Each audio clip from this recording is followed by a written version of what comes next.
Afternoon. My name is Bob Crum. I'm the Executive Director here at the Hampton Roads Planning District Commission and the Hampton Roads Transportation Planning Organization. On behalf of our organizations, first I want to thank you for your attendance at the Regional Transit Advisory Panel meeting and invite you to the regional building and to today's meeting. Before we go on, just a couple of things that I wanted to mention. First, as everybody I know understands, your organizations are all represented on this Regional Transit Advisory Panel.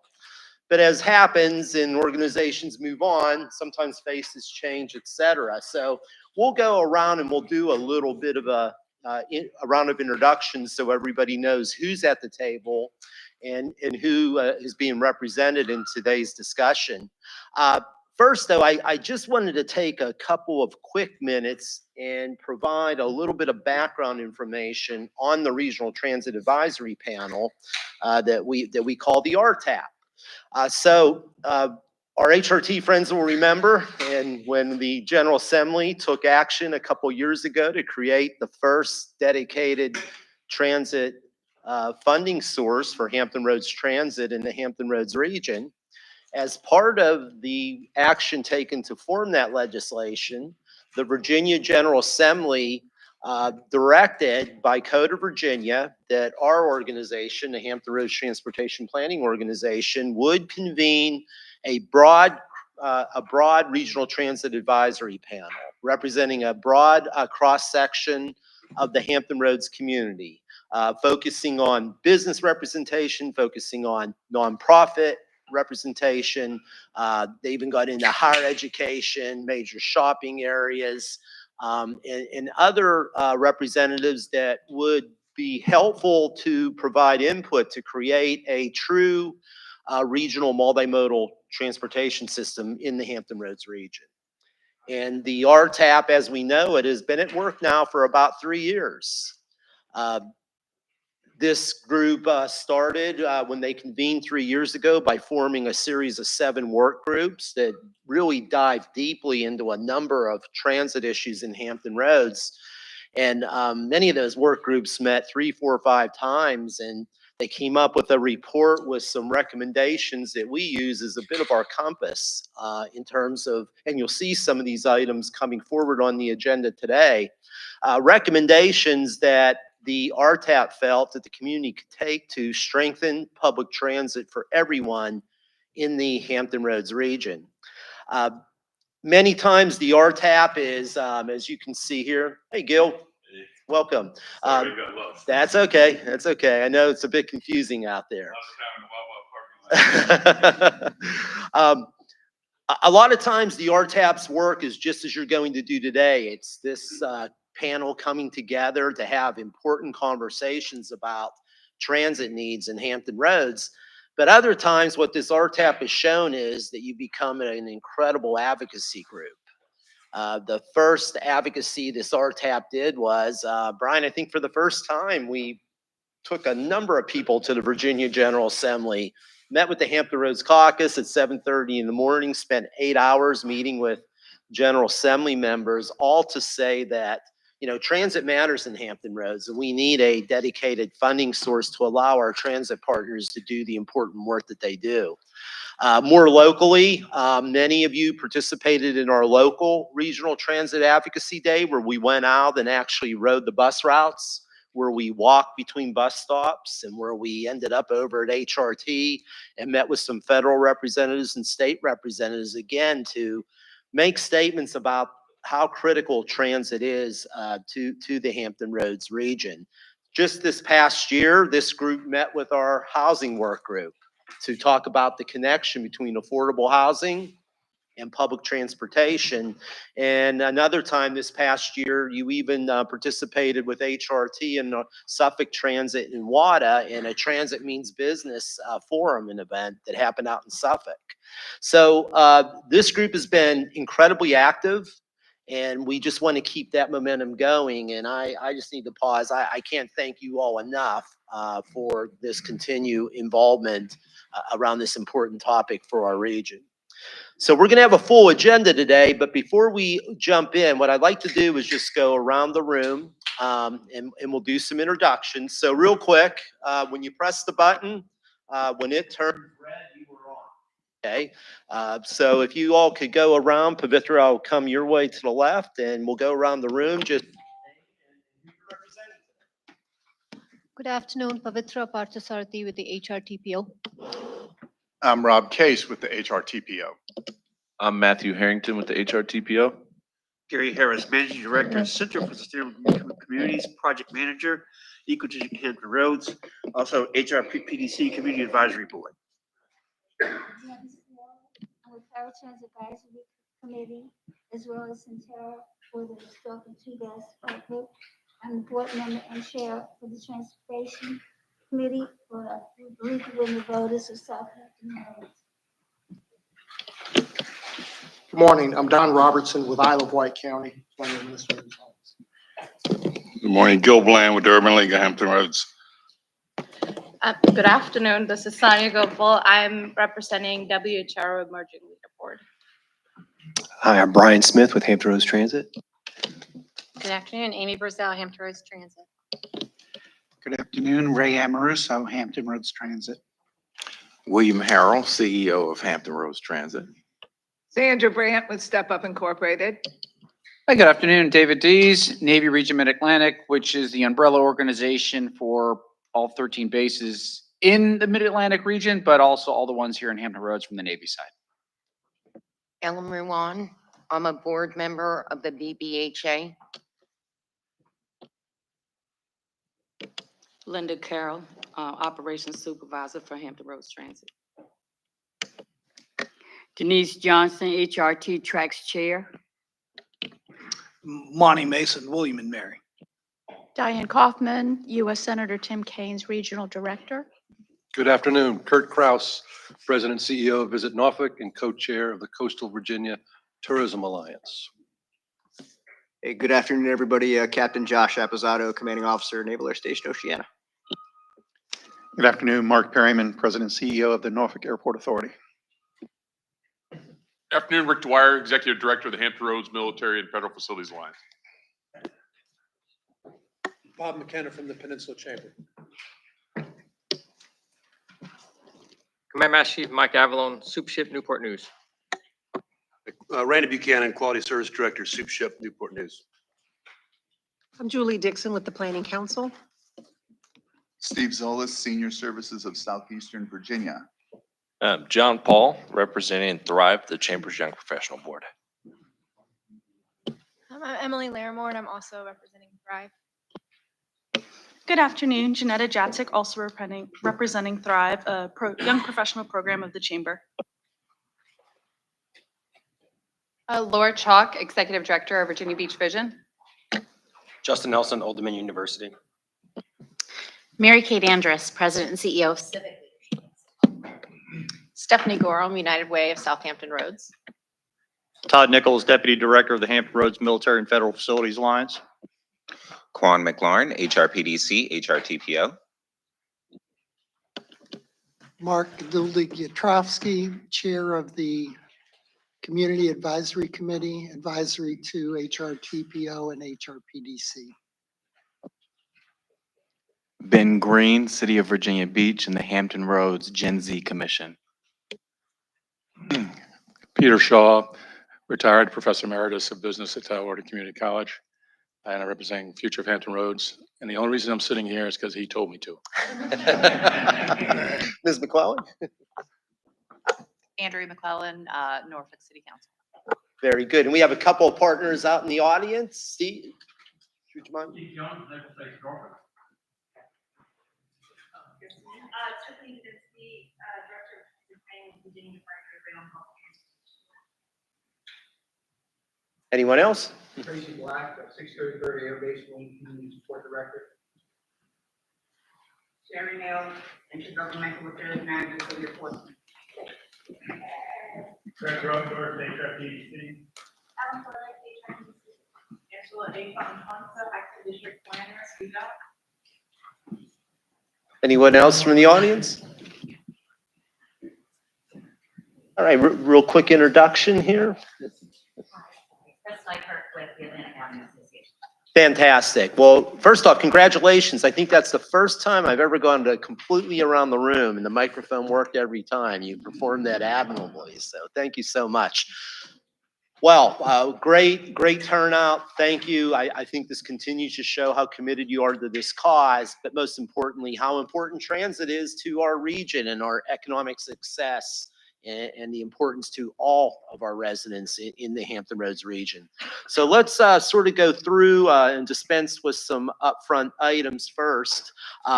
Approval modification of the agenda. Does anyone have any approval or any modifications, additions to today's agenda? Okay, if not, I'm going to take that as concurrence so we can move forward. Public comment. Anyone in the audience who would like to address the RTAP today? Okay, seeing none. I mentioned our meeting that we held with the housing work group. I mentioned the Transit Means Business Forum in Suffolk. We do need to take action to approve the meeting minutes from our last RTAP meeting. Could I have a quick motion and a second to accept those minutes as presented today? We have a motion. Is there a second? Second. Any comments? All in favor, please indicate by saying aye. Any opposed? Thank you. All right, so let's jump in. Let's review our agenda very quickly today. First off, you're going to hear about a bus stop audit for the emerging 757 Express. From there, you're going to get an update on one of the recommendations that came out of this panel, which is the startup of the Hampton Roads Transit Base Express that you'll hear about. From there, we're excited to have HRT here to talk about their regional transit sustainability study. And Brian and I spoke this morning. We're just going to take that and we're going to work it right into preparing for the upcoming Virginia General Assembly session. And then Quan, you're going to take us home with the Climate Pollution Reduction Grant outreach efforts and get some feedback from the RTAP today on that important effort. So why don't we have our presenters go head up to the podium today. You know, one of the things that RTAP has talked about is, and I know this sounds basic, but every transit rider starts as either a walker or a biker, right? They need to be able to get to and from our bus stops. So what we have started is an analysis around some strategic bus stop locations on the emerging HRT 757 Express. And our staff's going to discuss with you that audit that they've been working on. So Rob, I'll kick it over to you. Okay, thank you, Bob. Yes, so let's just jump right into it. As Bob mentioned, a while back, y'all broke up into groups and came up with the direction you wanted this body to take. And our bus stop audit is in line with some of those items that you came up with, particularly in red there, the transit-oriented development, which just means that the land use around transit stops supports those land use uses and vice versa. So you don't want a bus stop out in the middle of a field. You want it where people can get to it. And so park and ride lots is something that you're all familiar with and that was important to y'all. And then bus stop amenities, in other words, shelters and that kind of thing, trash cans. And so we have gone around and looked at just a handful, literally, of bus stops, really pairs of bus stops. And we did an audit. So we looked to see, well, as this slide shows you, we looked at these 5, and then I'll get into what we looked at for, next. So we looked at these 5, 2 in Newport News, 1 in Norfolk, 1 in Virginia Beach, 1 in Hampton. And so we wanted a diverse set. And so the first one we liked because it had, and like is not the right word, but we chose because of it had several pedestrian crashes near there. The second one we chose because it was near senior housing. The third and fourth and so on, you see the reasons that we chose these. So what did we do? Quickly, we looked at the usage of the stop, but we went out there and we said, what is there lighting? Are there handicap ramps? How is the sidewalk there? Is it wide enough? You know, what's going on at the closest intersections where people be crossing? Are there a bunch of crashes there? And again, the land use, do they work together? So quickly, we're gonna, the two of us, Jeff and I, are gonna show you these 5. And then Matthew's gonna show you some work that he's been working on. So first, I'll take the first 3. This one is Jefferson Avenue, as you can see on the map there in the Oyster Point area. And if we zoom in, you can see that this is near the Pilot House Drive. And there's a bunch of stuff going on there. As you can see, there are hotels and there's shopping and there's apartments. And so people are moving back and forth across this road. And so I won't go into the details of this, but we looked at 5 options to improve the safety because there was a fair amount of crashes, what we call pedestrian crashes. A pedestrian gets hit by a vehicle.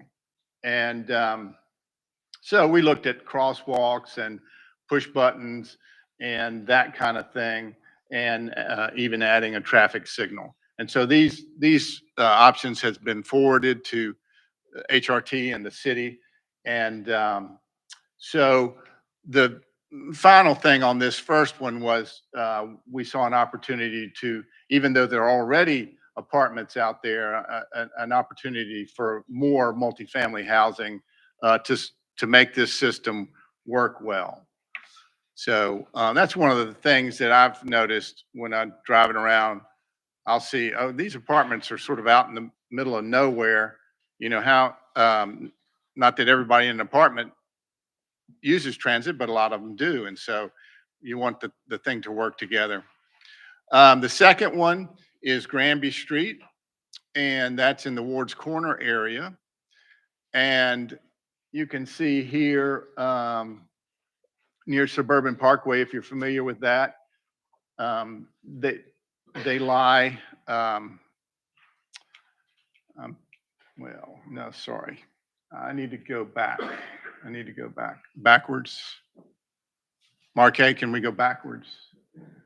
Okay, let's go another one. There we go, right there. Thank you.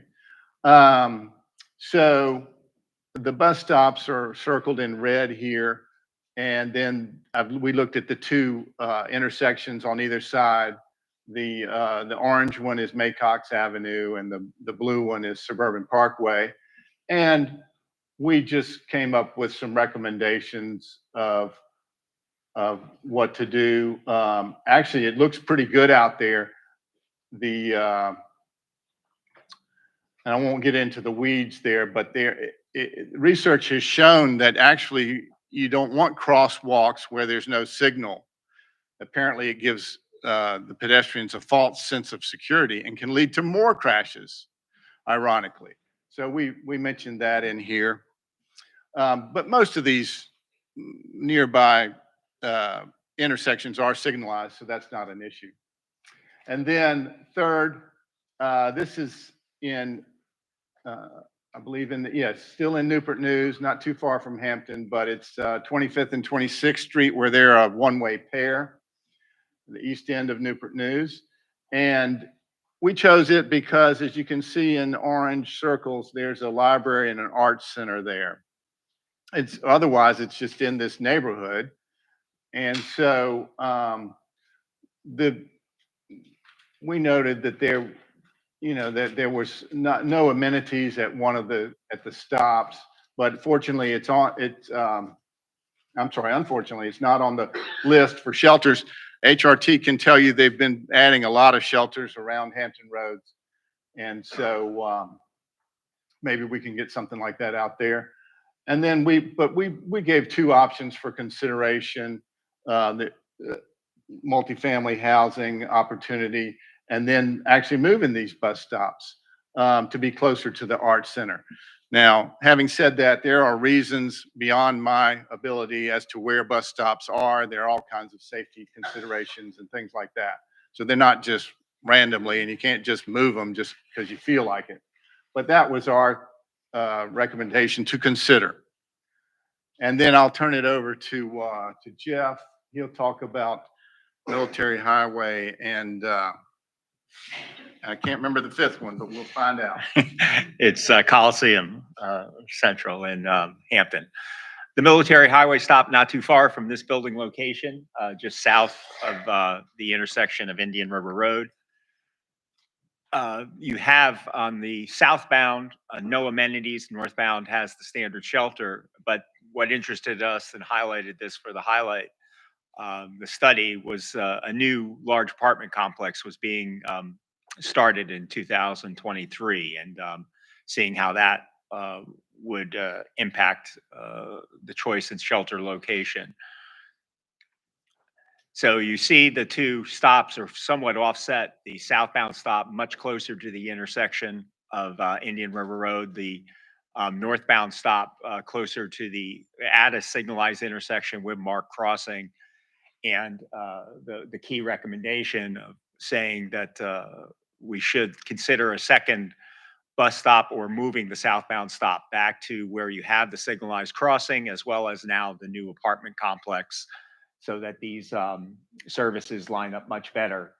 Also key to this, going back to the original recommendations of the RTAP subcommittees, you have a large shopping center on the east side, and the opportunity potentially for park and ride, a greatly underutilized parking lot in some of those spaces as this becomes online with the 757 Express, the 15, a major route from Norfolk through Virginia Beach down into Chesapeake, that this might be a location to consider for that. The fifth site, as I mentioned, Coliseum Drive at the Coliseum Central. And you have stops with amenities, one only though with a bench, and as well as, but the key location here, those of you who know the Coliseum Mall area, now Coliseum Crossing, has been undergoing a transformation, and the plan, which you see highlighted in the slide, calls for much more residential. So we see this stop as potentially being a key location as more and more multifamily potentially can mix in with the retail and provide that mixed use community. The attractiveness and the usefulness of transit service and transit connection through this area becomes even more significant. So those are the key recommendations there. And as Rob started, we started this only looking at a discrete number, but setting out a pattern that as issues come up, as 757 gets implemented on more routes, more communities across the community, if we see issues arising, we can put these tools to use in any location. So we're ready to take this as experience shows and say, if we're not missing the mark, making the mark, what can we do if we see problems and look at that. So have this in the background, but very much want it to be dynamic going forward, carrying these tools along. And so other ongoing transit-related studies that we're working on our multimodal connectivity toolbox right now, and it's focused on identifying populations that are being served by stops within a half-mile radius, as well as stops that provide access to essential services. And so the outcome of this, we want to provide information that can assist in determining the highest priority locations for future bus stop placement. And so the first step was to map the location of every stop in the region for HRT, WADA, and Suffolk Transit. So with that data and population data, we were able to calculate the population within those half-mile buffers. And then with that, we then mapped essential services that we gathered from a public outreach poll, as well as our initial list of services we had put together. and then calculated distances from stops to those essential services in order to show, the total number of essential services that each of those stops is providing access to. And so that's what we've done so far. What we're currently working on is ranking these stops based on those factors, population and access provided. And we're going to break that down by locality and by agency. And then we will be performing case studies, probably 3 to 5 of them, showing that using those factors, that they can assist in determining locations that could use bus stop infrastructure. And our timeline for this study, currently, like I said, we're working on those rankings and case studies. And then at the November TTAC, we'll be reporting our draft document. And then either later that month in November or January, we'll be submitting our final report to the board. So. All right, thanks, guys. So real quick, before I open it up for any questions or comments. So the exciting thing about this type of analysis is it can lead us to some small scale projects and efforts that they don't need to cost a lot of money, right? We sit in this room all the time, we're talking in the billions, or William, in the hundreds of millions, right? But what you're talking about here sometimes are curb cuts, sometimes you're talking about sidewalk extensions, sometimes you're talking about crosswalk improvements or signalization, sometimes you're talking about accessibility improvements at an interchange. And the good news is we have access to dollars to do these things if we can be strategic. And Ms. McClellan, I know as city councils look at land developments all the time, these are things that we can work through in that process as well. So why don't I pause there and see what reaction the RTAP might have. Yes, William. I just certainly wanted to thank the subcommittee for looking into this.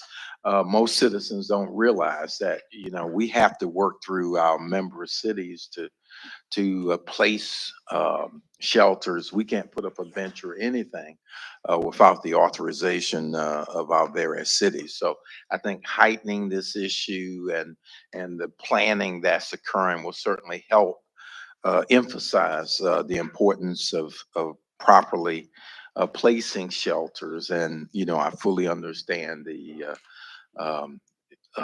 impacts and the municipal needs over our member cities.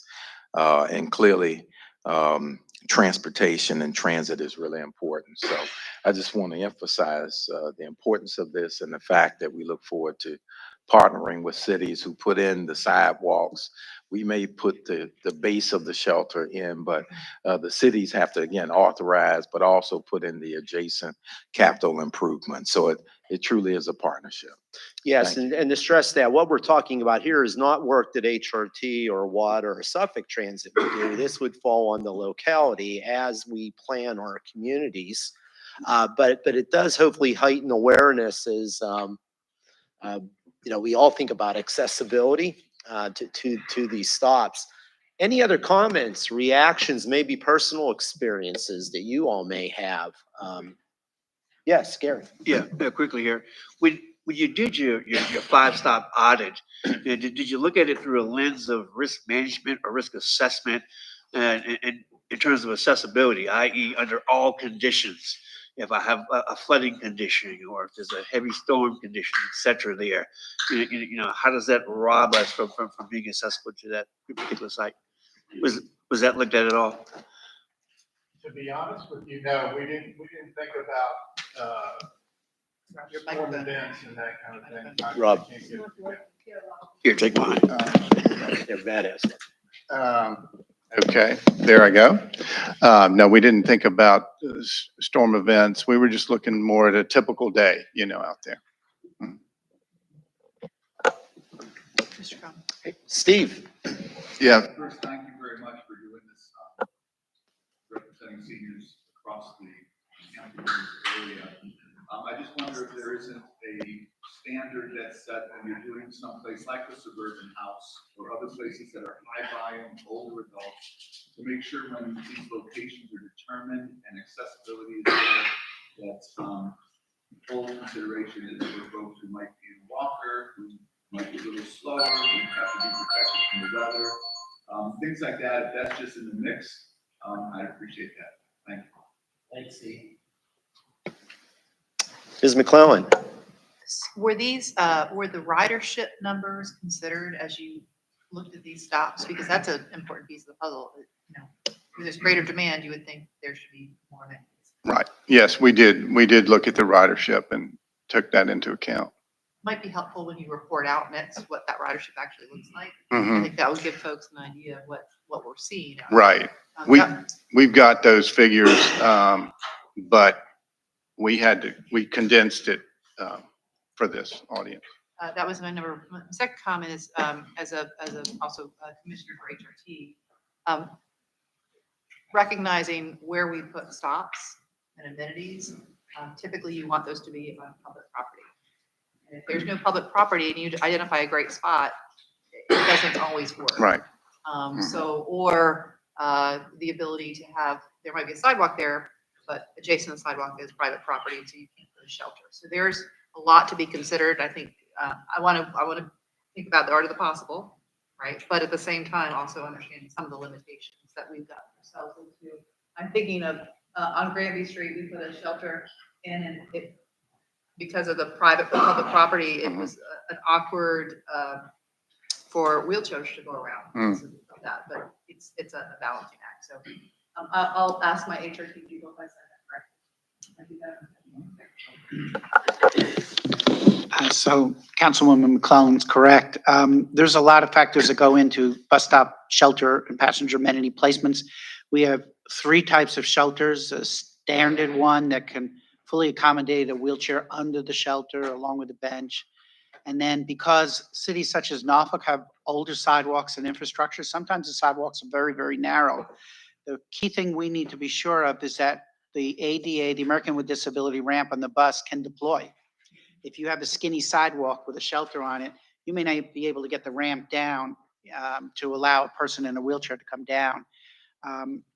Who mentioned it, but you're correct. We tend to look at public right-of-way first. It's very rare we'll install an amenity on private property because we'll have to get that permission, and that usually means a legal agreement to have an amenity there. There's a lot of factors to consider, again, with ADA accessibility. While we put down the pad and the shelter, if there's no connecting sidewalk infrastructure to get that person in a wheelchair or on a walker to the curb, we'll look to the city to add the additional sidewalk to carry them there. If they can't commit to that, then we'll have to look at another location that has sidewalk space all the way to the curb, if we can't get the commitment. And then finally, we are a guest on the public right-of-way of each of the cities, and we need to work with their public works or traffic engineering department to get that permission. Sometimes you'd be surprised, public utilities get involved. They don't like to put a shelter on top of an underground utility if there's a pipe at that exact location, and we'll be asked to move it. So there's a lot of factors to consider when you place a passenger amenity. Absolutely. And again, to stress, what we are really talking about is a to-do from the government side rather than the transit provider side. But the great news is, again, RSTP, CMAQ funding programs, et cetera, many of these areas can be improved with little investment that could have a tremendous impact for our residents. Yes, sir. Yeah, I appreciate the conversation on pedestrian crashes. I think that's actually an underlooked at problem. I will say that I think the last one you did the example of, that's by the Aquaplex and Coliseum. And I'll say that sometimes that's a crosswalk right there with no stops. So it leads to that. I think there are other ones. I know we have one on base at least where we push the button and it actually has a dedicated red light. That is the most effective we found. Not the actual ones, because I'll tell you, if I go do a long run, I'll get almost hit an average of 3 times. And that is always crossing either at a stop sign who's not paying attention or at a crosswalk with the walk sign on. So I think because we don't have as much trails and bike lanes and stuff, the drivers are used to a little more rolling and turning and not stopping. And so it's something that we might need to look at a little more dedicated way of. And I think the one we found has worked well on base is the button you push that is a dedicated red light that indicates crosswalk usage. It actually stops people because when you just have that one at the end of the streets, they're looking to turn. and they're not looking the direction of a pedestrian, and especially for mobility challenged, it's even a bigger issue. I saw a person in a scooter almost get hit crossing on the sign the other day. So it's common. Appreciate you all looking at it, but I think there might be other solutions you want to look at that are not the traditional ways. Thank you.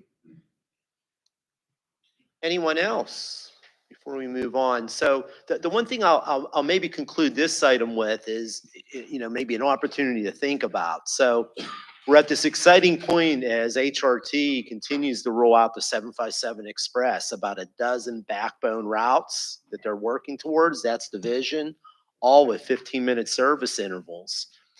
And you see just in our brief analysis that staff has found how much underutilized, undeveloped property is near these stops, right? So as we think about density, as we about housing placement, as we think about activity centers, investing in these 757 express routes is really an incredible opportunity for us.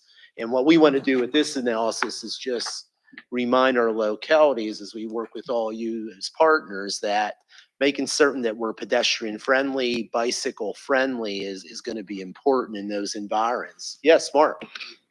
Well, I would be remiss if I didn't put in my plug. We have a great bus stop. We have a great sidewalk. We just need a bus. We're a major employment center. Every day, I see our employees and occasionally a passenger walking and trekking the 1.5 miles out to Military and Norview or down to Military and Azalea. We really could use a route into it's the number one thing I get from my concessionaires and tenants. It's a workforce issue more than it is anything else. Thank you. And I think everybody knows who Mark works for, right? Norfolk International. Yes. So, Mark, we hear you loud and clear, and we appreciate your leadership for getting transit into the airport, because it wasn't always that way. But we're actually working on something. I have yet to share it with the city of Norfolk about the Route 9 coming into the airport.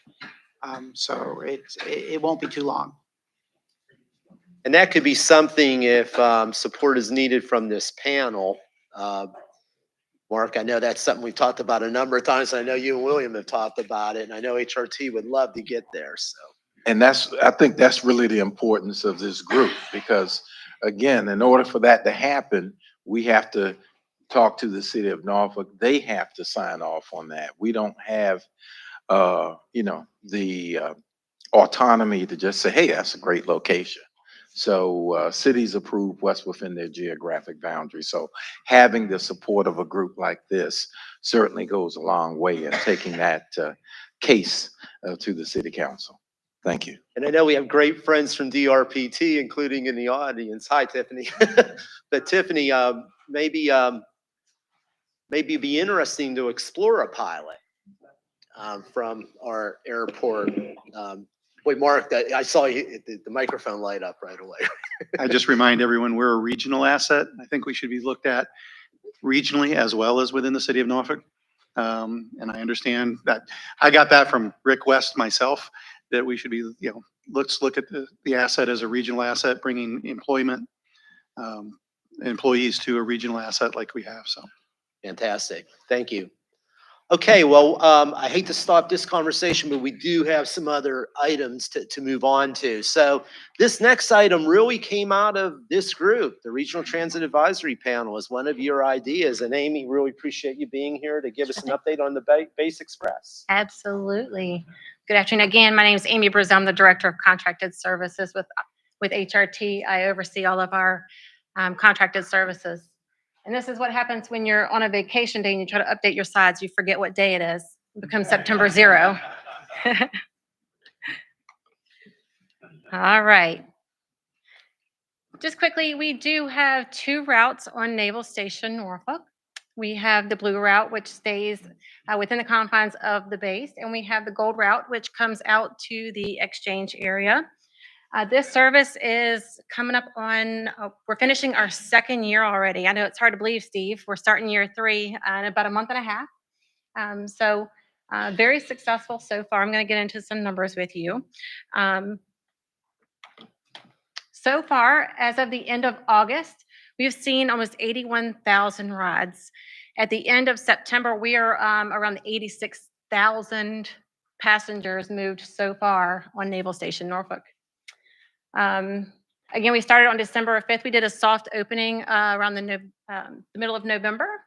The official start date was December the 5th. The Gold Route is just slightly higher ridership than the Blue Route. At the end of August, we were just over 41,000, and the Blue Route saw just under 40,000. The highest ridership stops are Hammond and Admiral Taussig, which is the exchange.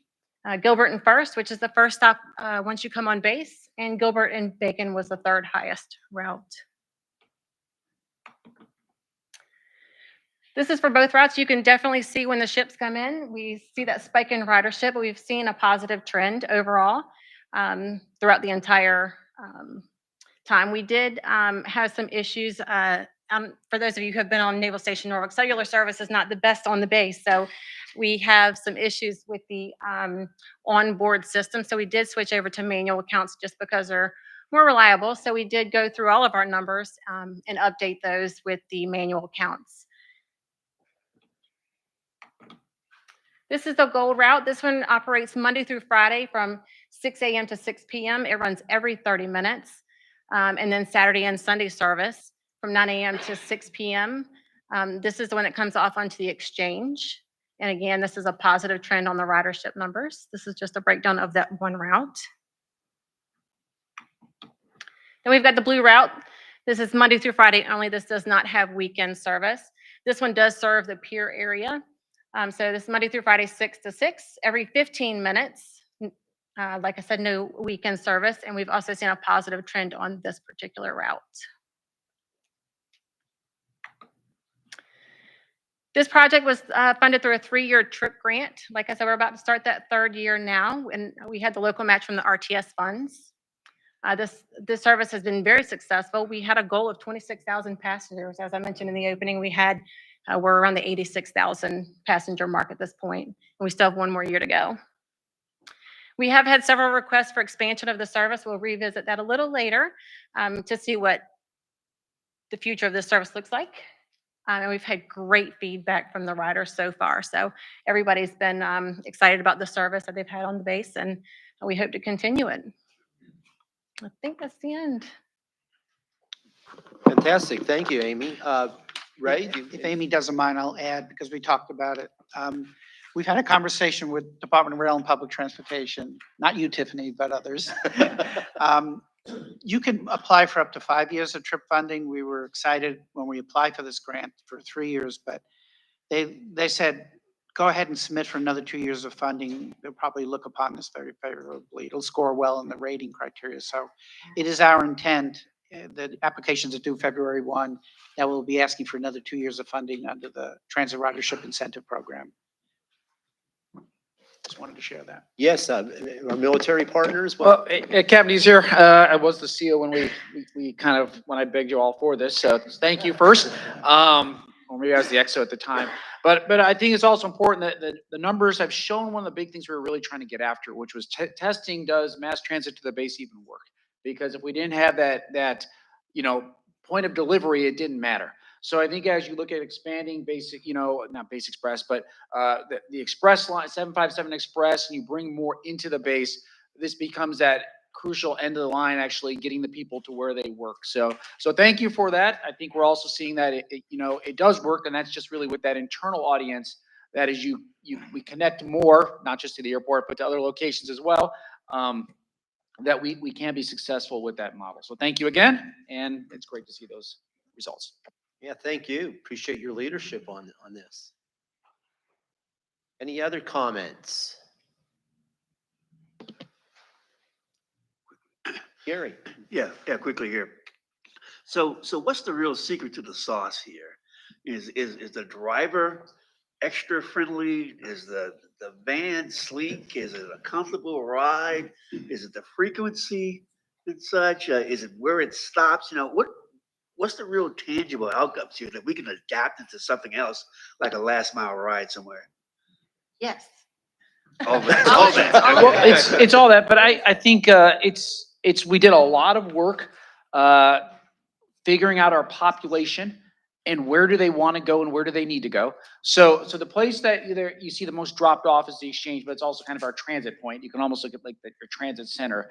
It's where the other buses will come in as well. But that place you're seeing the most people get dropped off at on base is actually where most of our barracks are. So there's a lot of people that go, hey, we wanted to go over here. Like the other attempts at Naval Station Norfolk always covered the entire base, and they all failed. And I've spent about 20 plus years of my career on Naval Station Norfolk. And so I said, forget the air side. We're not going to cover what eats up 3 times as much time for, I got it for those 200 people that are over there, but it's not providing the service that's sustainable as an organization. So I think there's other places you can look, when if PPV comes to Newport News, if we, some of the medical campuses with ODU, and other places that you have large populations and you have known places they want to get to, you've got to construct the route that way. And you've got to be willing to say, we can't give everybody everything. Because if you do, you'll be unsuccessful. And that stinks a little, but it's reality, or you're going to have a 45-minute bus ride around base that nobody's going to take. Great Disney ride. But not a successful thing. And so it was, we drove it to 15 minutes, the 30 minutes for the exchange, they understood, but honestly, they could get on the other bus and do that. Everyone will say, hey, well, it doesn't go down to Pier 1. Right. We accepted that. It ends at Pier 5. It's like, it's a lot closer than walking there. But if we went down to Pier 1 instead of Pier 5, that was another 10 minutes on every route going around. So the bus drivers are incredibly friendly. The buses look incredible. We still got to work on our bus stations, our stops.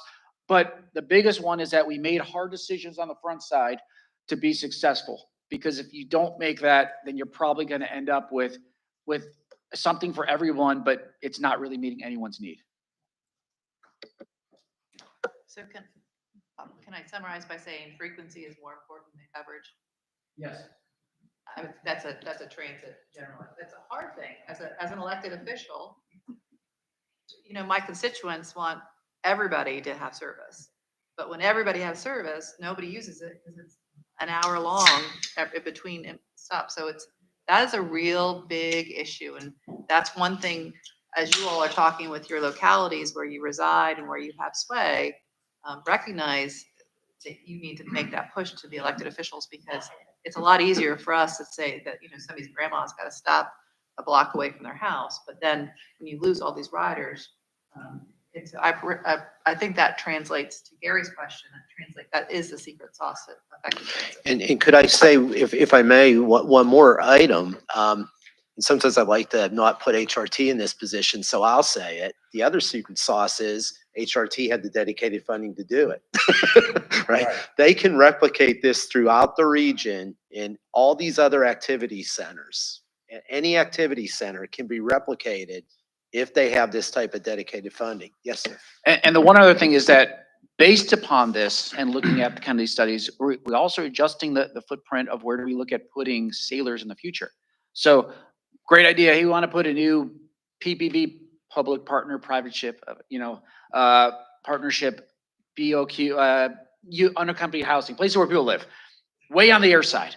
Okay. It's like, no, that's a horrible place. There's no food over there. There's no service over there. So so basically you start building around the transit network.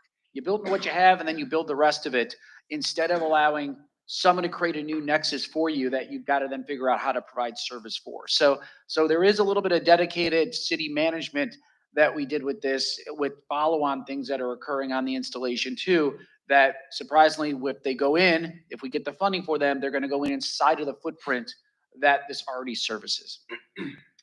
If I may, Bob. So Yes. Captain Dees is being very modest, but when you were in charge of the base, you opened this, I call it like a public-private partnership, even though they're not private sector, but he opened up his entire leadership team to us, including the civilian side as well as the military side.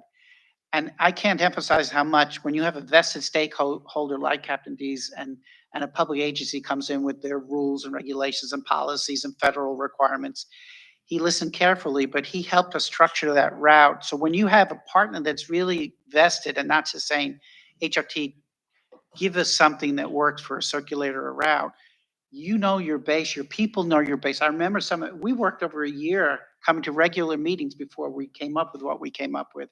And that only made the grant application that much stronger and our predictions of what we were going to carry that much stronger, which made it more compelling. So it really is about the partnership you develop. I've been approached by other sectors of the military for other areas for something, but kudos to you, Captain, because you really opened up your entire workforce to us to make that happen. Fantastic. Great model to be replicated elsewhere. All right. Yes, please. Would you consider expanding the hours? I noticed that it only goes up until 6 PM, especially to shopping. Do you want me to talk to that one or do you guys want to? So that's part of that study and that partnership we really did. So we spent a lot of time looking at it and it doesn't really align. Just like, that's not when the sailors are going. So they go over there initially right when they got off work, they come back, fairly quickly. If not, we added a pedestrian gate too, by the way, which makes it easier for them. But when we looked at, hey, do we shift it even earlier? We played with all kinds of different permutations trying to see, could it? And I guess I could say you could go a little longer, but your ridership is dropping off a cliff. So you've got 3 people that gets on the bus coming back from Chili's instead of the 50 people that got on the bus, 2 hours before, because generally they got off work around 4 o'clock. They go right over there, grab their stuff that they want, and then they settle in to play video games for the rest of the night. I have teenagers too. So I think we look at it, but that's not, we got to look at our population. I guess that's part of that big study. You look at your population, that's not the right hours that'd be for everyone, but it was the right based upon junior sailors.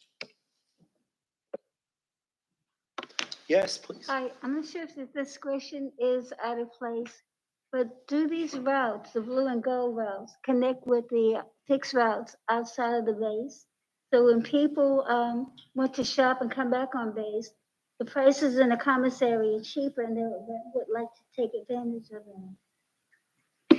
So the route outside the base of the exchange is the Little Creek. It's the Route 21. It's one of the 13 RTS regional backbone routes.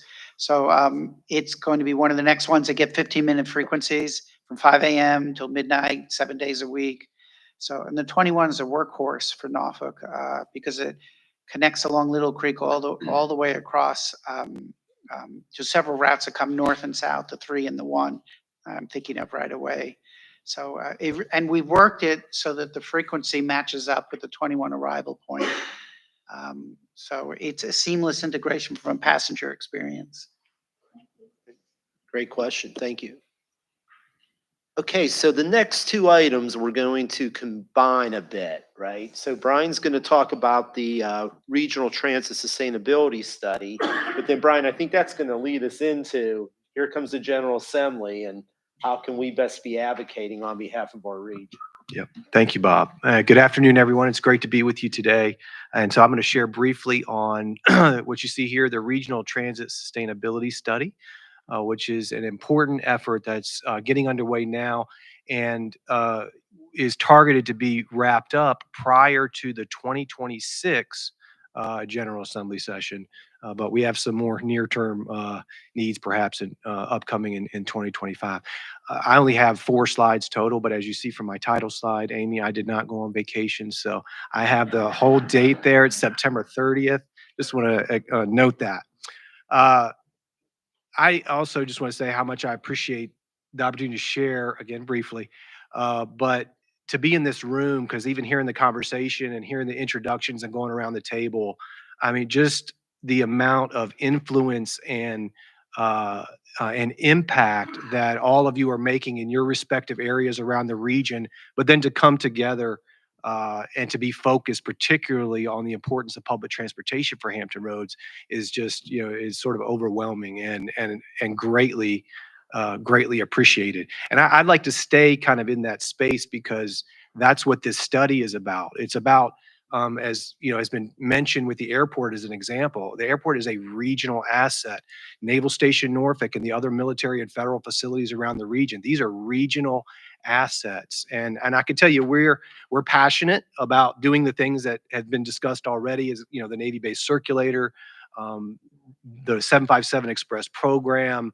We're exploring other innovative transportation modes like microtransit and other things.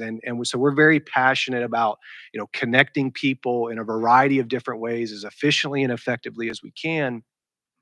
And we're very passionate about Hampton Roads, right? So like there's a lot of bias here in wanting to do everything we can to make sure that the region can succeed and continue to grow and be vibrant and enjoy, everything that Hampton Roads has to offer. I sort of emphasize that, and I want to insert a little something in parentheses, and I would, at your leisure, perhaps you might Google this, but it's SJ28. So in the last session, there was a Senate Joint Resolution 28, and that established a joint legislative subcommittee that is meeting. Actually, they just met for their second meeting this past week. And that is a joint legislative subcommittee that is evaluating all of the multimodal public transportation needs in Northern Virginia. And they are going to be bringing forward a report coming out of this study effort and other efforts that happen to be happening in Northern Virginia. And they'll be bringing forward information for the General Assembly to consider also prior to the 2026 General Assembly session. So while we don't take our cues from, we are going to be proactive to do everything that we see. I think many of you certainly feel the same way in your respective areas. You're laboring very diligently to do what's in the best interest for your organization and for Hampton Roads, irrespective of what's happening in other parts of the Commonwealth. But it's also important to be mindful of what's happening in other places. And it's sort of an outstanding question. What can we do to make sure that we're positioning Hampton Roads as best we can to get the attention of policymakers and hopefully influence some of the decision making so that Hampton Roads gets its fair share of resources that are spread across the Commonwealth. And that's really the backstory of what the Regional Transit Sustainability Study is about. Next slide. So the purpose of the slide is to focus on long-term sustainable funding in order to meet the various capital and operating needs for the region. And so sort of a longer term view. But again, as we take that long view and we think about military quality of life and also around the table, there's some very important stakeholder representatives from the younger generations, the workforce. I know Bob and others, are tracking very much what's happening in the region in terms of net out migration and real concerns about being able to attract and retain that multi-generational workforce, but particularly the younger workforce that is looking for new and different things and improvements so that Hampton Roads will be that attractor and be able to keep these folks. This is part of public transportation. We heard over and again comes up in the conversation. It might not be the number one thing, but it's certainly in the mix of the conversation. So we want to be thinking about these needs. Now, I should say, yes, how excited and incredible, transformational really, in 2020 that the Hampton Roads Regional Program and Regional Fund was established. We are very much putting those resources to use to do things even like the Navy-based circulator, but especially the 757 Express routes, a significant number of bus stop amenities. There's a lot that's happening with that regional program, but there are other needs outside of the envelope of that body of planning and that funding. For example, expanding microtransit and other options. So we'll be looking at a full mix of what these needs are going forward, and then bringing this information forward for policymakers. Next slide.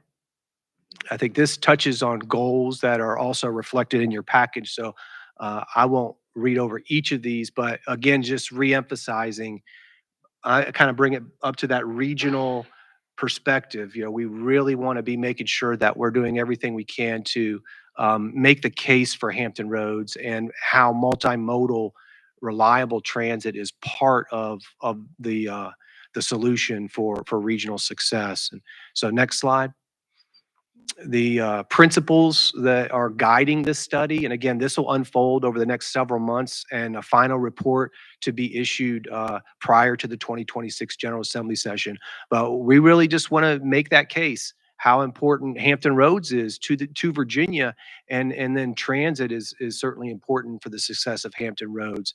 It was sort of guided by a conviction that as decision makers are doing what they do in Richmond, that they should support equitable and sufficient funding across modes and areas of the Commonwealth.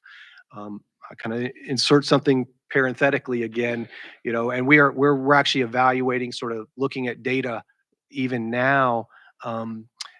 Back over, say, the last decade, about from 2012 up through 2025, there has been a lot of significant decision making that's happened in Richmond around transportation funding as a whole, but also with respect to public transportation. So we're looking at it, say, what are the impacts? What are some of the outcomes of some of these decisions that have been made in terms of where resources are going? And this comes back to just wanting to make sure that Hampton Roads is getting its fair share, if you will, of overall investment. So you see the other guiding principles there. I'll say, I guess at the number 5, I got to come home to number 5. Just emphasizing again, and also appreciate this group, as Bob mentioned as we kicked off today, the advocacy that's already happened previously, but even going forward, how much influence can be truly brought to bear through a group like the RTAP as we bring forward information to policymakers and make that case. We really hope that we can continue to work from a very strong sense of regional collaboration and unity, and make the case. So that's the regional sustainability study. Would love to talk more about it, answer any questions you have. I will say again, it's sort of a little bit of a longer fuse on this in the sense that the final report is not really due until, say, the fall of next year, leading into the 2026 session. If you would go to the next slide, I will say that there is, I guess the near-term focus is, well, what about 2025? Unfortunately, we, being Hampton Roads Transit, we and Suffolk Transit as well, we receive less funding in the current fiscal year than we did last year. It's never a good time to receive less state funding. It's especially problematic when we are continuing to recover post-COVID and stabilize some of our routes and continue to attract the bus operators and get more of our services implemented. When we get less funding, obviously that's a problem. So we've adjusted to that. We're sort of dealing with that in real time in terms of the current year.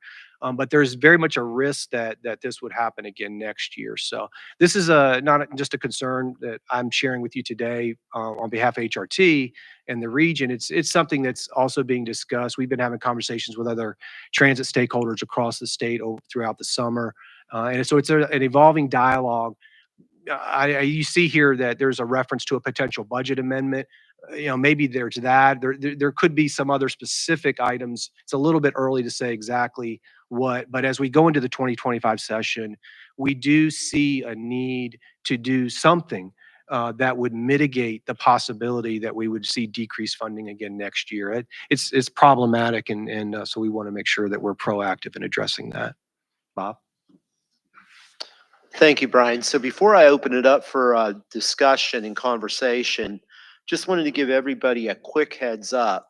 So we've been in front of the Hampton Roads Caucus members a couple of times already, but on October the 28th in this room, we will host the Hampton Roads Caucus. So that will be the next official meeting of the full caucus. And that could be an important space to be in that day. It's scheduled from 8 a.m. in the morning till 1 p.m. And the agenda is still to be developed. But William, I'll certainly be working with you and Brian and Ray about how to make certain that if you're ready to have you on that agenda. And then, as Brian said, as you all know, part of the General Assembly work, and frankly, this is something this group's been very good at, is we got to be nimble, right? So you never know when things pop up like a budget amendment, good or bad, right? And this group has been good, sort of with that call to action that we can weigh in as needed. Mr. Mason, I used to working with you during General Assembly, sir. But do you have any advice for us? You've seen the conversations around WMATA and, the struggles and WADA, by the way, is normally at the table, couldn't make today, but this RTAP is very much not only HRPT, but WADA and Suffolk. But Mr. Mason, I was wondering if you had any advice for us. Thank you, sir. Well, obviously the funding mechanism for this group was unusual and well done, carried by well-placed legislators who are even better placed today than they were then. So I think that's always a very strong benefit to you.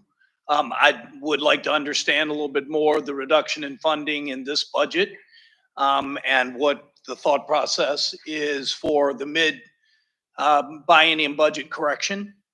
That's always a strategic discussion because but your point, Mr. Chairman, about the caucus being here on October, it seems like it's a long way off, and to the real world it is, and to normal human beings, the General Assembly is a long way off, but if you're in it, it's here. And so that October 28th date will be pushing up against when they are making some decisions as to what they're going to focus on, what they're going to carry, if they're going to present budget amendments for people. So that'll be a very important timeline. But then with the and your fall 2026 date is important. I would hope it'd be closer to summer, so that you can begin to socialize what's going into this administration's last outgoing budget that will most certainly be changed markedly by the General Assembly when they come into session at that point. So I think you've done good work to this point, raising the level of attention of the need for transit and the need for transit for all people. But when you begin having Hampton Roads transit discussions, it certainly raises an interesting eyebrow to someone in Roanoke who wonders why they're participating in the funding of your process. So, having your story, having your successes, having your partnerships with huge employers and the attempt to continue to expand, I think tells a good story, and we should all be ready to do it. Thank you. So I wanted to take us a little bit of a different direction a second in terms of need. We talked about out-migration, and we were really fortunate in July. We had 26 young professionals come into this room and talk to our elected leaders about what they would like to see if they're going to, in fact, call Hampton Roads home in the future, so that we're not losing so much of our talent after they either start their career here or come here for one of our great colleges or universities. But I was just wondering if as we think about the sustainability study, and any comments or perspectives. I know we heard a lot that day about public transit, but I just wondered if you wanted to add to the conversation at all.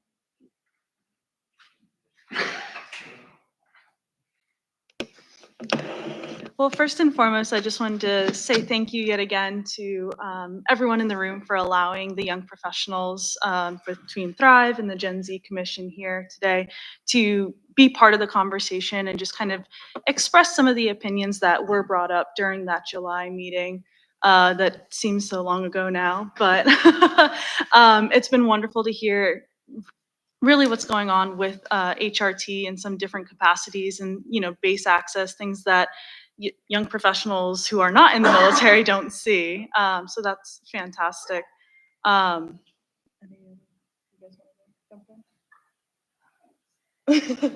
Yeah, I just think the informative piece of today has been most helpful in seeing where the priorities of the larger community are and not just where the young professionals are. Could you talk in terms of your colleagues? How important is public transportation to your colleagues and friends in your networks? I know you all connect with a whole network of young professional groups across the region, but would you mind sharing that? And is there anything that as HRT does their sustainability analysis that would be important feedback you could give? Mm-hmm. I'll let you jump in, John Paul. There we go. I would say that it's extremely important. I have a lot of friends that utilize, especially when going into downtown areas where it may be hard to find parking. You may have to get to multiple government buildings, like if you're going to utilities office, things of that nature. Also downtown for events, I know is a massive thing, ensuring that you have a safe ride home, and ensuring that you don't necessarily have to rely on street parking, which I know is another issue in some of our cities. So I think it's a Thank very you. important thing. Yes, sir.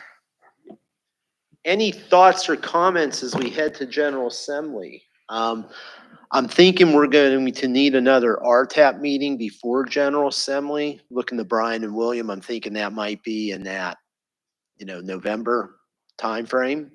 Yeah, I think that Would would that help. work with where your ask will be? Will you know enough at that point? that Yes, we would- absolutely. We have some thoughts about the budget amendment, so that'll give us, I think, adequate time to socialize it a bit, as has been mentioned. So there's different ways that this group can express support, right? In the past, we've done it in person, right? And I know being in Richmond at 7:30 a.m. is not always the funnest thing to be able to do, right?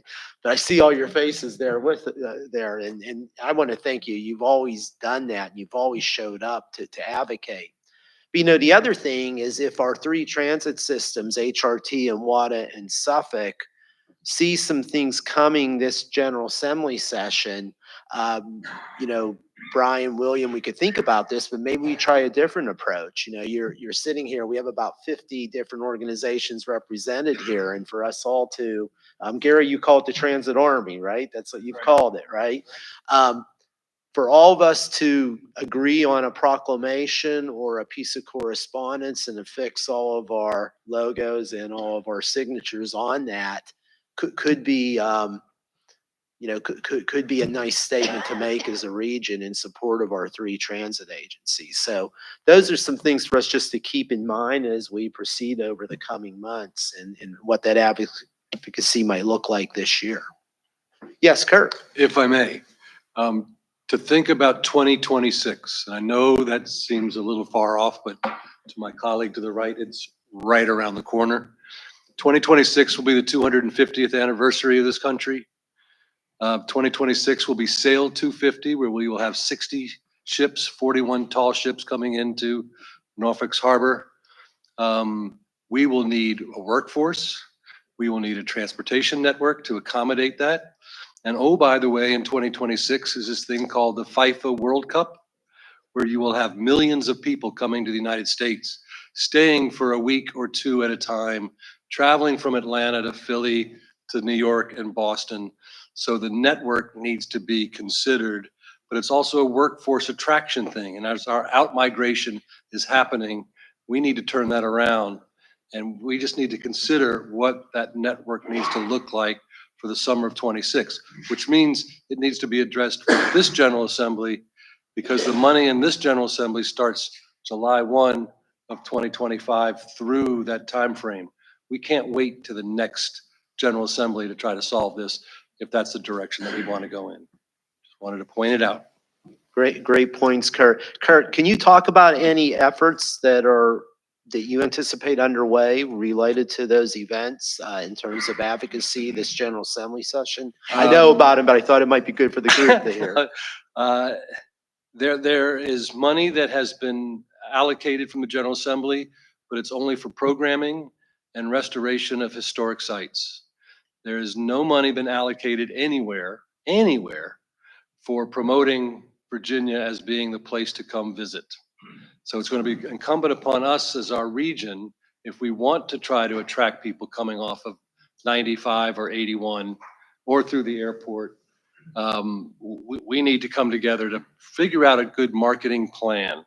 And what I have learned in my last 2 months or so trying to push this is marketing isn't a very good word in the General Assembly.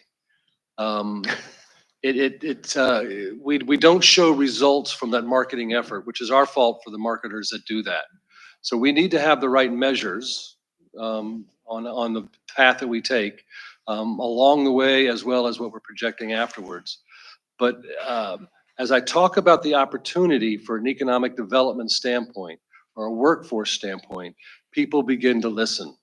If we are any kind of salespeople at all and they hand us a platter of leads, a platter of people that can start to come here to live and work and play, here's a great opportunity for us to show that. Many of you know me as saying it starts with the visit.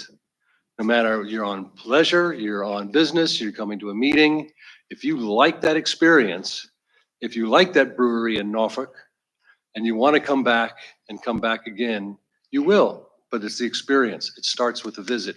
Here's our opportunity to attract people and then create this attractiveness to our region to come live, to come work, to come play, to come retire. It's a huge opportunity. And when people hear the opportunity word and look at it from an economic development, I get better attention. But it's not to come out with our hands out and say, I need money to promote this. It's going to be incumbent upon all of us, regardless of our affiliations, whether it's transit, whether it's tourism, whether it's airports, whether it's economic development, we all need to come together. I spoke Friday at the Virginia Economic Development Association, Planning Association. The fall conference was in Roanoke. And they all, I could see the light bulbs lighting up in the audience when we started talking about the opportunity of these visitors coming. We can do something, we can do nothing. We can enjoy the summer of 2026 and all the ships, but we're missing the opportunity if we don't try to get people to stay. Kirk, are there any sites in Hampton Roads being restored?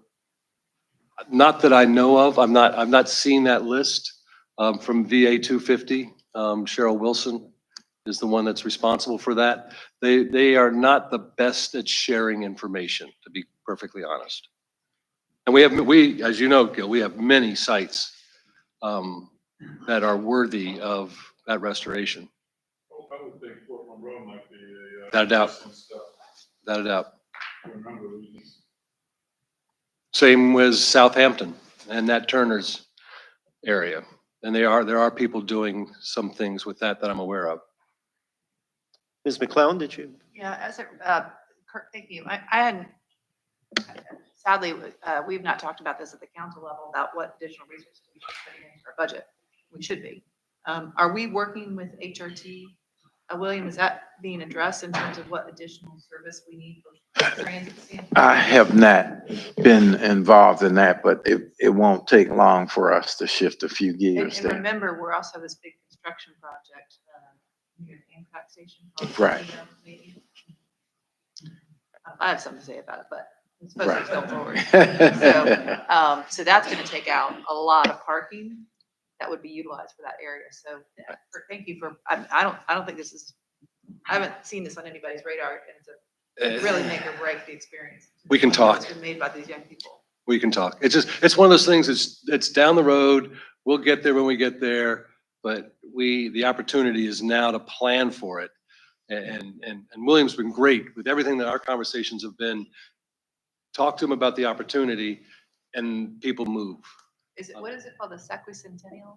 Right. The Sequicentennial Circuit. And then that's out of Richmond. Then you have Karen Scherberger doing the Sail 250. That includes, it starts in New Orleans. And these ships come up the coast to us. They then go to Baltimore. And then they go to New York. And then to Boston. Is it? Okay, so Boston, then New York, okay.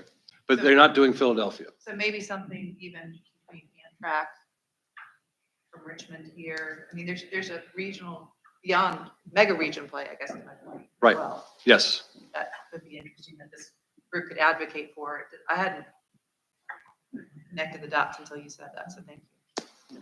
Yeah, thank you, Kurt. Glad to plant the seed. Absolutely.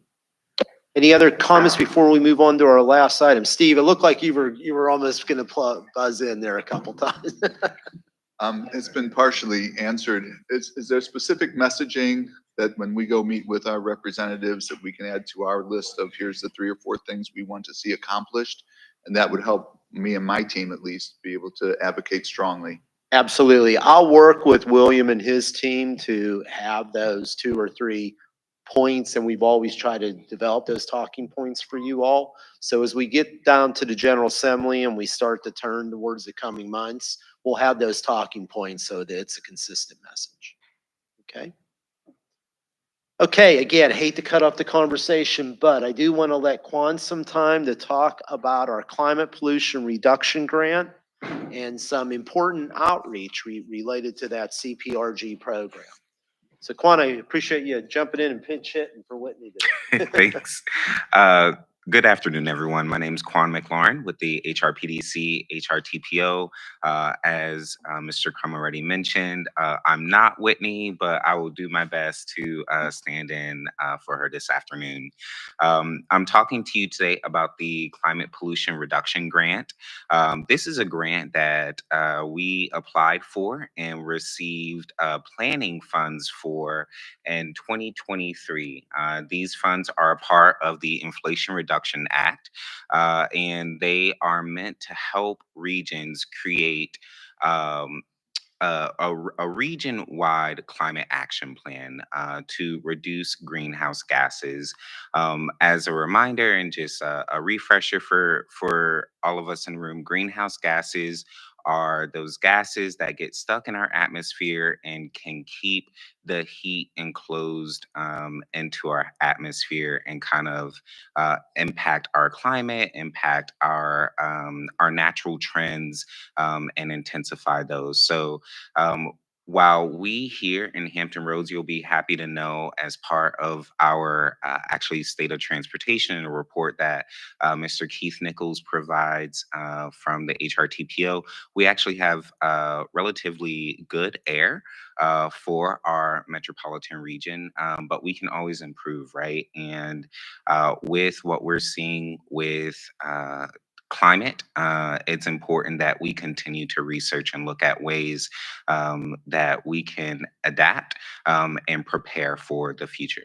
So we received $1 million for the region in fall 2023, and we are currently working right now on what's called our CCAP, or our Comprehensive Climate Action Plan.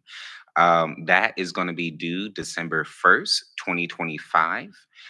We do have a steering committee that is already meeting and has been meeting since we first began this journey for the Climate Pollution Reduction Program.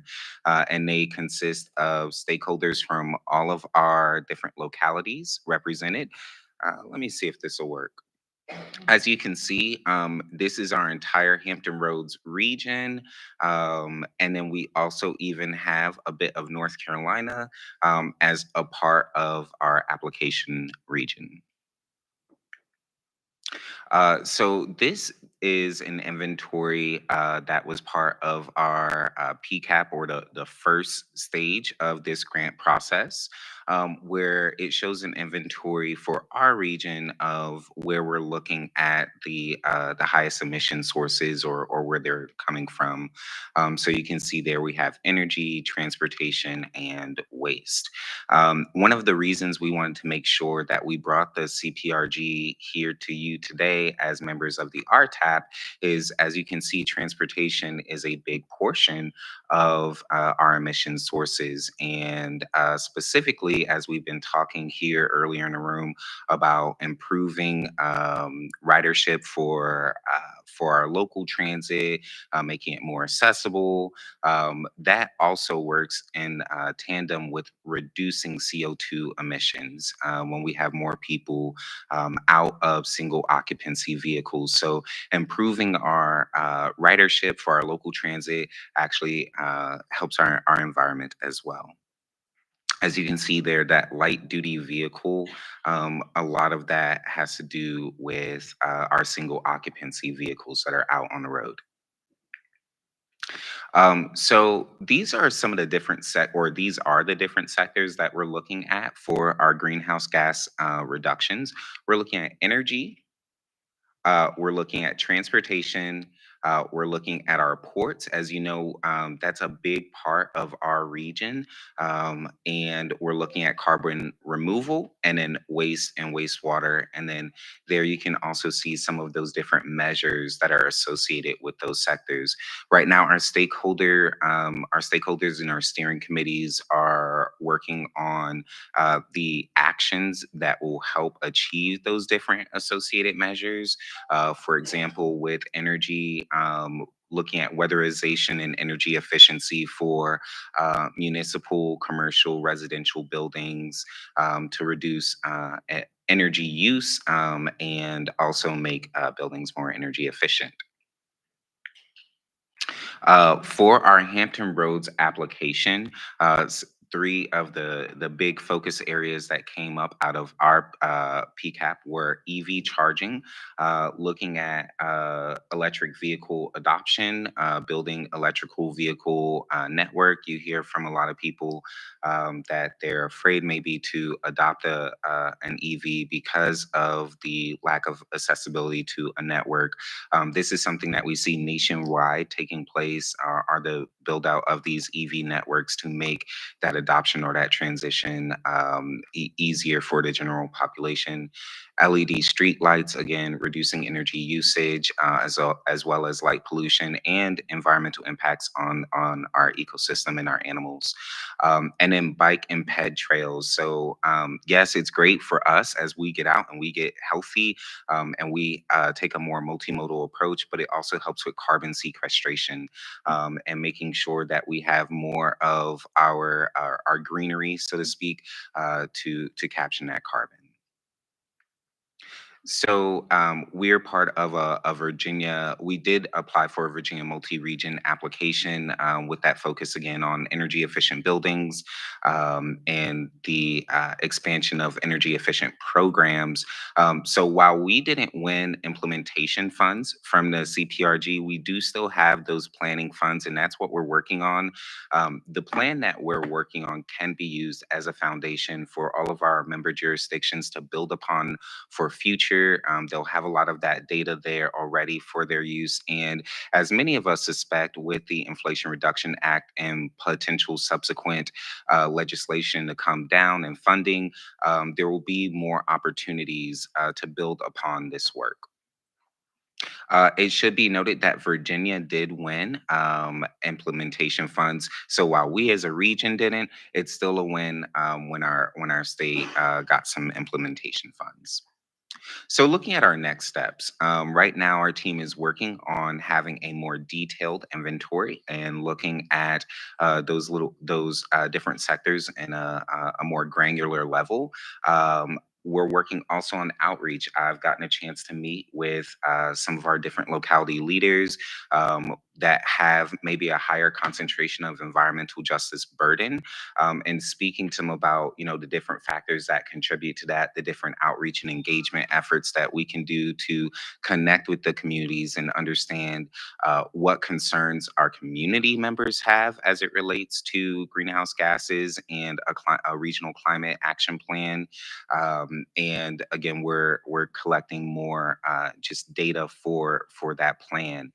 We will have some engagement opportunities for you to come, including a survey related to the climate pollution reduction grant. So please be on the lookout for that. And if you would like to, or if you're interested in providing input for us related to the transportation sector, we would greatly appreciate that. And you can reach out to myself or to Whitney, and we'd be happy to get you plugged in there. Are there any questions? I know I kind of ran through that. Any questions for Quan? And again, the big ask here is help connect us to organizations and groups who might want to provide some input into this effort. Ms. McClellan? So having authored the first region's climate action plan in 2019 for Norfolk, one of our big sections was, well, all of it that you named, but we're now implementing an LED replacement, which sounds great. It's a really good thing, except it's not. it's not as easy as you expect. And I have a lot of constituents out with pitchforks right now because they have lights that are way too bright outside of their homes. And Dominion only offers 2 options. So we're going through that process right now. And so I would just say that this is an opportunity for regional learning. We're going to get it right. I think Newport News has already gone through this successfully, but it is dark sky compliant, dark sky friendly, understanding that LEDs will help the environment to reduce our carbon footprint, reduce our costs, but they can also be, if not done properly, can be very problematic to our personal health and to our ecosystem. And these are the things that we're learning right now from our conservation community in the city of Norfolk. So be careful what you wish for. Well, and We're learning it the hard way right now, and we're working with Dominion. But I just wanted to put that out there as we go along. If you'd like to have some discussion about that, we'd be happy to. we would love that. Yes, absolutely. Maybe we can connect after and yeah. Gary? Yeah, quickly here, from a transportation emissions perspective, we've actually launched a project called Bring Better Portsmouth and such. Okay. And that's where we're actually picking sites around the transportation corridor and installing about 30 appropriate air sensors and such, which will sense the PM2, 2.5 and PM10, et cetera. So we expect that the network to be up and operating in the spring, but we'll have real-time data concerning transportation emissions. Is that done in partnership with DEQ's purple air sensors that they're providing, or? No, it's us and Virginia Wesleyan College right now. Okay. Awesome. Other questions for Quan? All right, well, again, please contact Quan, myself, or Whitney. If your organization, if your community group would like to be engaged in this, we really appreciate that opportunity. Thank you. Thanks, Quan. All right, so our final item, we go around the table, and anyone who would like to make a comment on any topic or item related to public transit. It could be an observation, it could be an idea for improvement, it could be something good that's happening in your part of the region.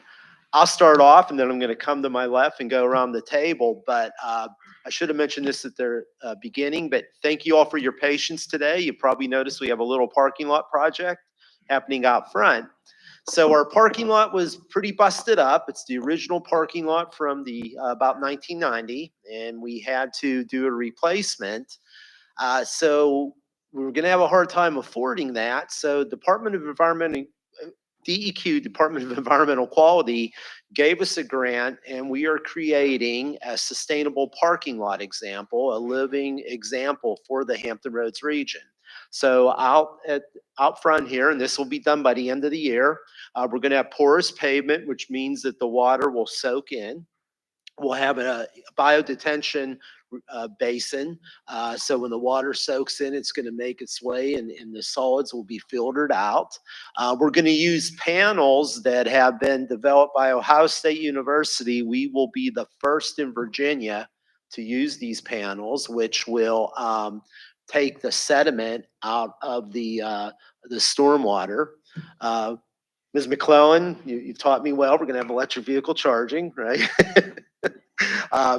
We have a really neat project that we're doing with a welding class of middle school or high school students out in Suffolk. They welded up our recycling public education sign. They're going to weld us a bike rack that will be an art piece that we'll be using out in the parking lot as well. And all the species will be native species. So we're super excited about this. Substantially complete if the weather cooperates. Come Thanksgiving, we'll be doing our final punch list in December and holding a big ribbon cutting, hopefully at our January board meeting. So I just wanted to add that item. But why don't we go around to the left? And this is not a requirement. If you have something to add, that's great. If you don't have anything, that's okay too. Yes. So the Atlantic Avenue Association loved Freebie that was down in Virginia Beach. The funding, I believe, runs out at the end of this month, maybe today. And we're just trying to work on advocating for that kind of funding to continue and that kind of transportation. Great. Thank you. Coming around. Yeah, quickly here, I love Atlanta because they have transit going directly to the airport. I can be late and still get there on time. So if we had that stop, and transit going directly, icing on the cake. Also, Quan, we have an app that we developed called EVs for All. Okay, and it's a way in which we can evaluate and assess for folks in low income communities, ways in which they can have access to EVs and EV charging stations as well. Fantastic, thanks. Coming down this road? Yes. So I am a proud transporter from Virginia Beach to Newport News. So I was hoping to hear a little bit more of the interregional, what are we doing other than the bridges and the tunnel? Just because I feel like we don't work together across those bridges and tunnels to make that a little bit easier.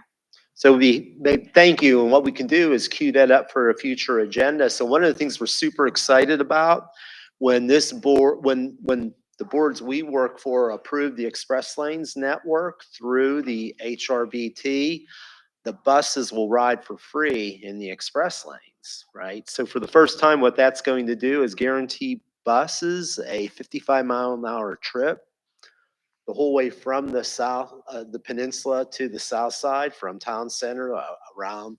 So we're really excited about that. But thank you. I'll make a note, and we'll talk about some of that at our next meeting. Great comment. Brian, Amy, any more you wanted to add? I have one little thing. 2 weeks from today, HRT will be launching its second microtransit pilot. It's October 14th. We have one zone in Virginia Beach and one in Newport News. So we're pretty excited about that second launch. It'll operate for 1 year of service. So stay tuned for more on that. So where will those microtransit opportunities be, Amy? So the one in Virginia Beach is what we call the Bayside Zone. It also reaches into Norfolk. It will touch the light rail. It will also go to the Norfolk Premium Outlet area. The Newport News one is the northern side of Newport News on the Mariners Museum North. Great. Thanks, Amy. Yep. Good afternoon. I just want to say I work with people who ride the bus all the time. So we're working with them to be advocates, and hopefully when we go to the Virginia General Assembly, we might be able to have some folks who'll be able to say, I do take the bus every day. I use it for work, or I use it for mental health or whatever, and that they'll be there to push over the money that we need. Great. Thank you. Hey, real quickly, I'll say I was wrong. Boston is last. So, sir, you are correct. The big party will be in New York on the 4th of July, but Boston is last. I don't want us to have that incorrect information. And I wanted to say that you talked a lot about the civilian side of the whole team when we talked about Base Express. I don't want to fail to mention, Mr. Steve Jones is over there. A lot of the heavy work. I may have always scratched on the charts he gave me and said, no, this, that, or the other thing, but he was an incredible part of that team. So I just want to make sure I recognize him. Thanks, Dave. Great. Thank you. Going around the table, anybody wanted to add? I will give you my information. I ride the bus 7 days a week, 5 a.m. in the morning to 1 a.m. in the morning. And I know all routes, all 79 routes, rail and ferry. Thank you. Coming around, anybody else? Bob, thank you so much for the work you're doing in the parking lot. I don't know if I've expressed that before, but I'm very excited about it.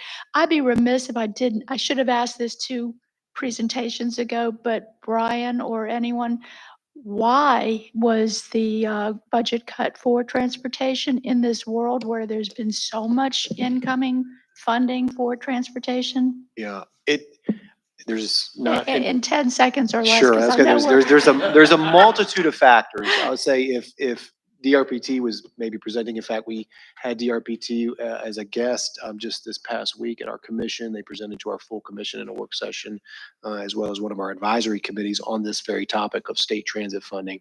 So the one biggest thing at the end of the day is just the amount of money that's made available through what's referred to as the Commonwealth Mass Transit Fund.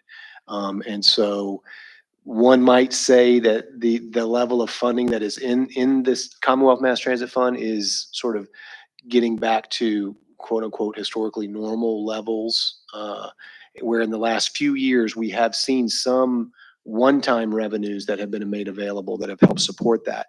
But there's more to the story because there's also been a lot of decisions about how that Commonwealth Transit Fund is divided up among different needs. And so when you start to add one thing on top of another in terms of the total available funding, plus the decisions that are being made on the programmatic side, the net result of that, unfortunately for HRT and about half of other properties in Virginia, was reduced funding in the current fiscal year. So Tiffany, thanks Tiffany for coming up. So the only thing I will speak to that is that next week, we are actually convening our Transit Service Delivery and Advisory Committee, which will be providing an outlook for fiscal year 2026 related to our operating capital needs. It's virtual, so anyone can attend, and I can share the registration link with the staff to distribute to you all. But that may give you a good first look. And as Brian said, it is very much complicated. I will be the first to say I'm not the most proficient. I have better staff that can speak on it. But it'll give you a better idea about what across the Commonwealth, what we're going to see in terms of our funding, not only with 26, but how we're going to try to figure out a strategy for going forward. So I encourage you to attend that. Thanks, Tiffany. Going around, anybody else? Anything to add? Hey, thanks for allowing me to be here today. Really interesting. One of the most fascinating aspects of being a base CO. It's unlike anything I've done in the Navy up to this point. So seeing how these things work, the machinations and the discussions and how if you got to have cities, if you want to have cities, you got to build roads, and seeing how that all happens is amazing to me. At Oceana, we have this fantastic program called Project Search. It teaches job skills and life skills to developmentally disabled teenagers. A lot of the services kind of fall off a cliff after high school for some of these folks. And I had the privilege to attend the orientation for this year's class, 9 interns for us on base. They work at different locations around the installation. And during the orientation, we got a fantastic brief from an HRT representative about paratransit, the little buses that can be summoned to different locations to move people with special needs around the community, not just to work, but shopping and leisure activities. And what I noticed on the map, just north of my base, was that on either side of Great Neck Road, there was kind of a black hole, or 2 black holes, for lack of a better term, because the paratransit routes are tied to actual bus routes. It's either a half mile or 3/4 mile. So you can't summon, or special needs folks cannot summon one of these paratransit buses to your residence if it's not within 3/4 mile of a bus stop. And that's a lot of families from my installation. I haven't done all the legwork on it. Again, this orientation was just last month, but this seemed like a good organization to maybe bring this up. If there's a way to maybe unfetter or untether the paratransit routes from the bus routes, at least in the locality around either side of Great Neck Road, I think that might be worth looking into. And I can get offline with the HRT folks. But again, I learned a lot of new things here. And Councilwoman, you mentioned frequency, not coverage. But in this case, this might be the exception that proves the rule, that maybe coverage might be a little more important when it comes to some of our underserved portions of the community. Sorry, long-winded there. Apologize for it. I'll get off the mic, but thanks again for having me. Very, very educational experience. Thank you so much. And I do think a briefing at a future meeting related to paratransit would be a very good topic. So thank you. Those are great suggestions for future topics. Come around the corner, Mark, any more? Oh, I think everyone's heard enough from me, other than Rick and Bob were supposed to keep you under control. I know.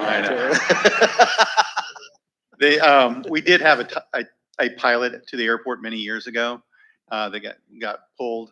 I think the key to us is looking at the shift changes of our workers, and that, making sure that any alignment of the routes and the timing as to shift changes. 7 days a week, yes. We're a 24/7, 7-day-a-week operation. Thank you, Mark. And I know that the Peninsula Airport would be offering the same, stressing the same importance of transit to their facility as well. But I really appreciate you bringing those items up today. Rick, Bob, coming around the corner, coming on up this side. Steve? Yeah, just I'm very interested in starting to transition our iRide fleet to electric vehicles. And any guidance that you might have or participation I might have with you, I'd appreciate. Thanks, Steve. Coming up. Oh, thank you for allowing us to be here today. Absolutely. It was extremely exciting, and I personally had no idea how many pieces went into We talk about all the different components that go into picking where routes go. It was exciting, and I think it's definitely getting the gears turning. Great, thank you. To kind of follow John Paul's actions, the young professionals are a very passionate group. So advocacy measures that you're looking for young professional input on, feel free to reach out to any of the board members here from Thrive or Gen Z Commission. They love public transit. They love being able to advocate for this region because the ones who are here are the ones to stay. So we'd love to have any conversations about bettering Hampton roads from a young professional perspective. Thanks. Thank you. Laura, anything else? Coming around the corner, Quan? All right, just a couple quick updates for you. The HRTPO and HRPDC will have a public engagement plan, also known as a public participation plan, that goes out for public comment on October 17th. So please be on the lookout for that. The CAC, our Community Advisory Committee, will be meeting on October the 10th. And then in August, on the 14th and 15th, we had our site visit from the Federal Highway as part of our every 4 years quadrennial review. We should get a draft report in October this month, and then we should get a final report sometime in November. Great. Thanks, Quan. Something that comes to mind, especially when Councilwoman McClellan just mentions, prioritizing usage kind of over coverage. Part of that, there's of course going to be gaps. And it's good that we're exploring micro transit options. I'm glad and excited to see what the results will be, piloting that in Virginia Beach and Newport News. Has there been consideration regionally? I know in Virginia Beach, as Chris has pointed out, Freebie's been pretty successful micro transit option. Has there been consideration of putting out an RFP regionally to see if there's private players that would be able to address some of those gaps, not only, not to slide HRT, but to strengthen, because those microtransit options would help connect to where those transportation corridors already are. So thinking about Freebie, Google's Waymo, that's piloting in different cities right now along those lines. And it looks like you might have to answer that, Councilwoman. Yeah, I mean, so you have to pay for it. Right? You put out an Correct. RFP for a private enterprise, they still have to pay for it. We put out an RFP for our paratransit service, for example. It is a private company that provides that service to HRT. So you'd have to figure out who the fiduciary agency was, how you raise the money, and how you pay for the RFP. So that would be the challenge there. Virginia Beach does Freebie. We have something called FRAD, Free Ride Every Day, that operates our downtown on the council. But the microtransit, I think have we had that microtransit? It's really for the last mile or 2 miles. That won't go typically across city lines. It's often for areas that aren't served well by our fixed route service. So it's, I similarly thought, oh, well, we should just Uber everybody around in small buses, right? Yeah. It's the same concept, but when you get to the economics of it, it doesn't quite work. Did I get that right, folks? You taught me well. You did. Yes, and if I may, it's a great point, and we are certainly, as evidenced by the pilot projects, exploring the place that microtransit, has in the bigger envelope of services across the region. So I'll say, as you mentioned, even learning from those pilots, but also, I was just cheating a little bit. I was looking inside this informational piece. There's one at all your places. There's a reference in this to some work that Mr. Amoruso and his team are leading with respect to what is being referred to as a system optimization plan. So there's some very intensive work that's happening right now around looking at not just the regional backbone routes, the 757 Express, which is like the centerpiece of the core system to serve the region, indefinitely, but also all of the connectivity from the local routes and how can we optimize and to make sure that those routes are as efficient and effective as they can be. As that work is happening, Ray and his team are also looking at, okay, what are the other, maybe a fixed route bus service is not a good fit in a certain area, but microtransit may very well be a good solution. So there's a lot of, and I'm speaking to it a little bit out of turn because I'm not directly involved in that. Mr. Amoruso is heading that up, but it's very much occurring in real time, so to speak. I know Ray and his team are meeting with all of the cities actually in the month of October, and they will be bringing this forward. So it might be that a micro transit and system optimization might be another presentation, Bob, Okay. for an upcoming meeting. Yeah. Because there are, I believe, a multitude of zones that have been identified as maybe good fit for micro transit. And so it's very data rich, very objective sort of analysis to bring some of those recommendations forward. Ms. McClellan? Question, speaking to the paratransit and fixed route service, is that a federal guideline that we can only provide paratransit where there is fixed route?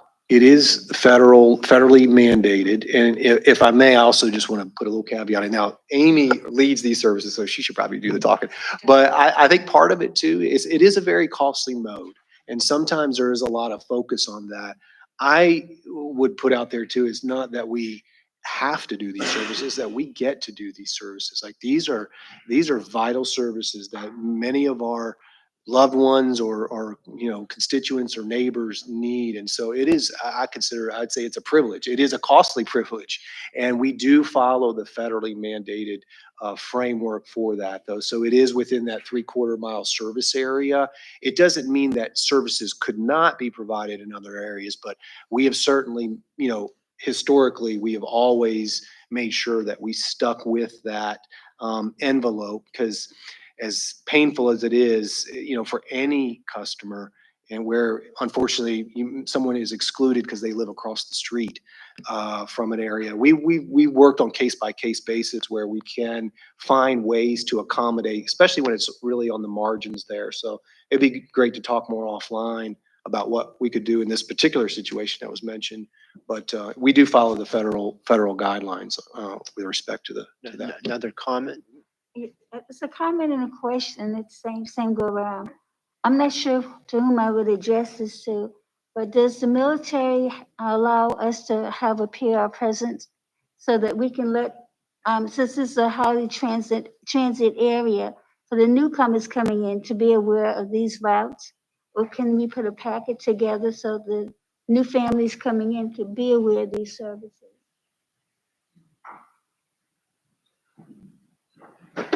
Yeah, we do have ability to put that out. And Dee Dee, before I kick it over to you from the region, yeah, we do have the ability to put that out. It's just a matter of getting you lashed up with our public affairs department at Oceana particularly. It might be even easier to do it via the region, but yeah, we do have vehicles for that. Yeah, I'd actually use the transit coordinator. So all the bases actually have someone who does that program. That's who I'd actually utilize because it's more that central conduit. We can put the message out with the PAO, but it tends to be I don't want to say it's a fleeting message, but it is. It's going to be at the forefront, and then it will drop back down. But if you have a packet and it's given to the ones who do our basically the vouchers for transit and stuff, then it's kind of there in that central location. The challenge we run into is unlike overseas where everyone gets indoctrinated at the same time. People flow in and they just join the community. They've got to know to go to those kinds of people in order to actually get that information. So we'll have to think about that one. Thank you. Thank you. Great. I'm glad to hear a multitude of options are being explored. And to clarify, the HRT, does require investment from every city as well. So just seeing that maybe there's some private players that could help strengthen that, be a team together. Absolutely. Mark, I didn't mean to jump around you there. Did you have anything to add? All right. Well, thank you, everyone. I really appreciate your attendance and participation. I do think that we'll be in that November timeframe, Brian, that we'll be looking at a good date as we gear up for General Assembly and finalize what that ask might be. And we have some great suggestions for agenda items for that next meeting. So thank you. Appreciate it. Have a great week.